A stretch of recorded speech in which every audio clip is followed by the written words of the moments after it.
Volal som túto mimoriadnu tlačovku, sú mimoriadne okolnosti, je koniec volebnej kampane, napriek tomu kampaň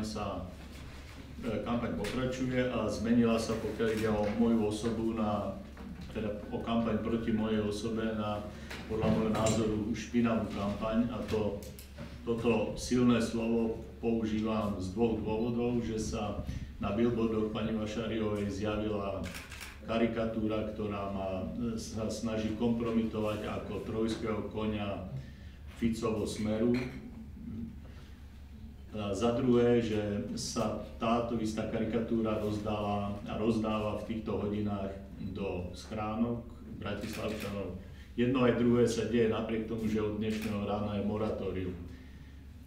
Tí, ktorí to robia v mene kampane pani Vašáriovej, jej škodia, pretože jednak rozbijajú jej slogany o slušnosti, jednak šokujú Bratislavčanov, kedy SDKU, ktoré sa celú kampaň nedokázalo vyhraniť voči Robertovi Ficovi, tak namiesto toho útočí na mňa a útočí na kandidátku občanov, ktorí nie sú straníci a ktorí len jednoducho pozdvihli hlas za slušnosť v tomto meste.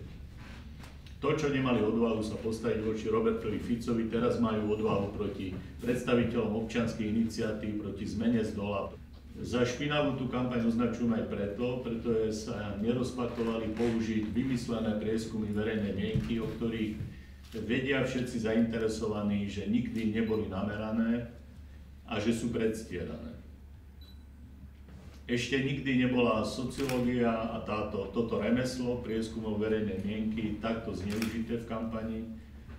Je to degradácia tejto branže, s ktorou sa budú musieť sociológovia po týchto voľbách vyrovnať, a ak si nevytvoria regulačné mechanizmy proti podvodníkom, tak nevidím budúcnosť tých prieskumov, lebo na čo by niekto platil predvolebné prieskumy poctivé, keď sa dajú zverejňovať falošné.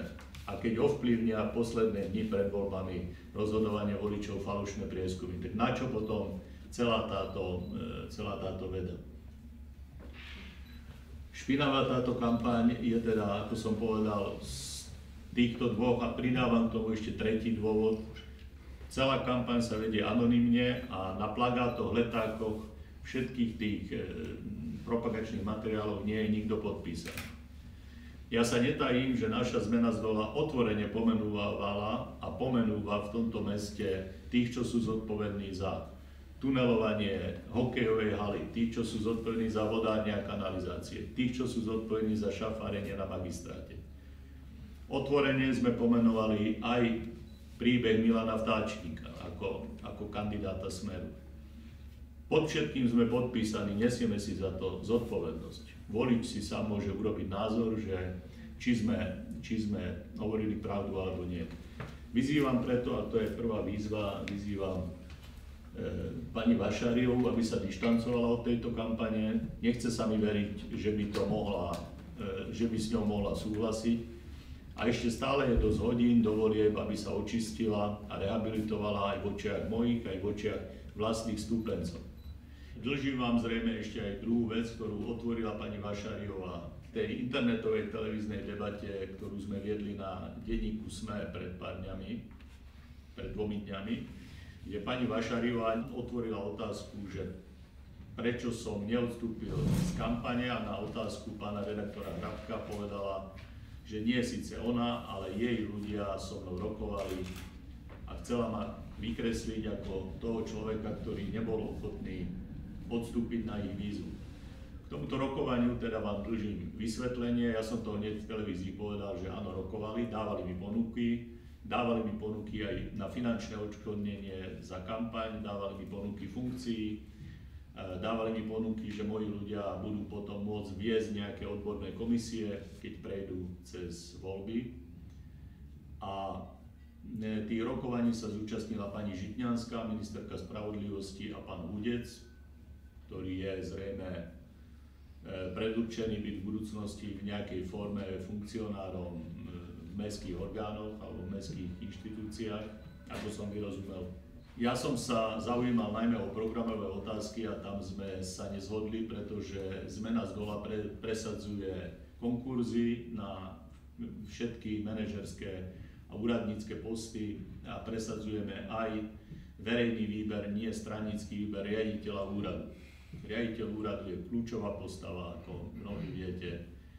A na túto našu výzvu, aby aj Vtáčnik, aj Vašariová povedala, či sú schopní po 20 rokoch prijať tohoto hlavného úradníka, ktorý by nebol stranický, ale bol by odborník, tak zatiaľ obaja tvrdia, že to nejde a že takú záruku nevedia dať.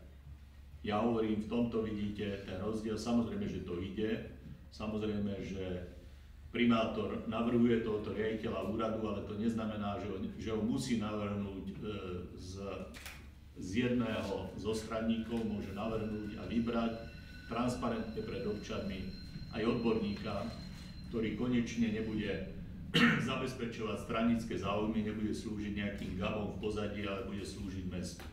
To je bod, na ktorom sme sa s vyjednávačmi nezhodli a preto sme sa po tomto rokovaní slušne rozišli. Ja som nevidel dôvod, prečo kvázi zvyšovať svoju cenu tým, že budem hovoriť o tom, že som dostal takéto ponuky. Nevidel som ale ani dôvod, prečo by som to mal tajiť, keď samotná pani Vašariová to novinárom takto vysvetľovala. A toto je moje dovysvetlenie k tomu, čo odznelo v denníku SME. Nech sa páči. Vy ste obvinili jeden politický subjekt, jednu kandidátku. Ja som ju neobvinil, vyzval som ju, aby sa dištancoval. Chcem sa spýtať, že či máte istotu, že to robí tento subjekt, či to nemôže robiť aj iný, povedzme Smer alebo niektorý. No veď o to sa aj ľahšie bude dištancovať od toho. Ja myslím, že keď povie, že jej billboardy omylom prenechala gaunerskej firme, ktorá ich zneužila na to, aby pošpinila jej čisté meno, tak všetci budeme spokojní. Aj tí, ktorí ju podporovali a ktorých si získala naozaj významných podporovateľov, ktorí vždy chcú podporovať iba čistú, férovú politiku. Vy si myslíte, že odoberáte hlasy viac kandidátke Vašariove alebo Smeru Vtáčnikovi? Prečo by mali občania, ktorí kritizujú zlodejstvo, sa zaoberať tým, že či odoberajú niekomu hlasy? Vy si myslíte, že je možná náprava v Bratislave, keby sme boli mlčali? Keby sme mlčali, tak dneska na všetkých tých billboardoch je pán Ďurkovský. Boli by ste spokojnejší? My sme nemlčali a strany už nemali odvahu pána Ďurkovského recyklovať po tretíkrát.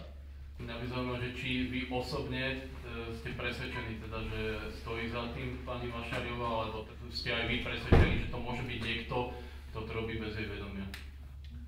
Ja si myslím, že to môže byť niekto, kto sa rozbehol takýmto smerom, ale domnievam sa, že to nie je celkom od nej vzdialené, pretože keď sme boli v denníku SME v besede, ona ma dvakrát nazvala takým bonmotom, že či som trojským koňom, a ja som tomu vtedy nevenoval pozornosť, ale teraz som si to uvedomil, že ona vlastne tento slogán už vedela. A je očividné, že tie plagáty mali natlačené už keď so mnou rokovali. Isté, že to rokovanie bolo pred 3 dňami. To je prvý dôvod, prečo si myslím, že je do toho zasvetená. A druhý dôvod je, že tie letáky, ktoré rozdávajú po domoch, to je dosť silná kampaň a pochybujem, že by ju platila nejaká malá občianská skupina. Za tretie, tie isté letáky sa dostali na billboardy, ktoré mala ona objednané až do konca mesiaca. Ja veľmi ľutujem, že pani Vašariová sa celý čas nedokázala dištancovať od činnosti pána Ďurkovského. Veľmi dobre vie, aké pohnutky, aké ciele sa doteraz na meste realizovali, ale nemala morálnu silu, aby sa od toho dištancovala. Čiže nesie si toho Ďurkovského až do tohoto dňa stále kde si na klope, lebo to sa nedá nič robiť. Proste bol kandidátom SDKU a KDH. Isté, že SDKU nevedelo ho odvolať, to nevedel v tomto meste nikto, ale mohlo sa od neho politicky dištancovať. A to je podobný prípad, ako teraz je táto špinavá kampaň. Ak to je špinavá kampaň bez vedomia pani kandidátky, stačí jedna veta, ja s tým nič nemám, odmietam to.